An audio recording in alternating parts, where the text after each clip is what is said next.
हक़ बहितरीन वाट ऐं इल्मु सुठो रहनुमा आहे।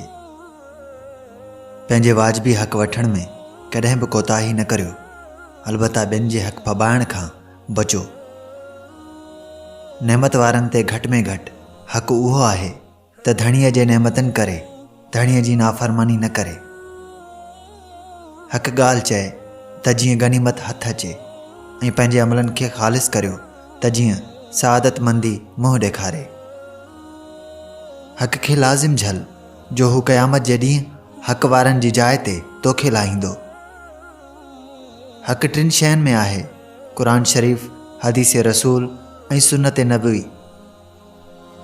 जेको शख़्स हक़ जे ख़िलाफ़ कंदो आहे, अल्लाह ताला उन्हीअ सां मुक़ाबिलो कंदो आहे। हक़ निहायत ज़बरदस्त मददगार ऐं कूड़ तमामु कमज़ोर मददगार आहे। हक़ निहायत रोशन रस्तो ऐं सचाई तमामु सुठी रहनुमा आहे। हक़ पैरवी करण लाइक़ु आहे। फ़ाइदेमंद वाइज़ उहो आहे जेको माण्हुनि खे ख़राब कमनि खां रोके छॾे। हक़ साबित करण ते हिक ॿिए जी मदद करण अमानत ऐं दयानत आहे। हक़ हिकु रोशन शइ आहे जेका माण्हुनि जी रूह रिआयत खां पाक आहे। हक़ जे लाइ जेतिरी देरि उथंदव ओतिरी वधीक क़ुर्बानी ॾियणी पवंदी।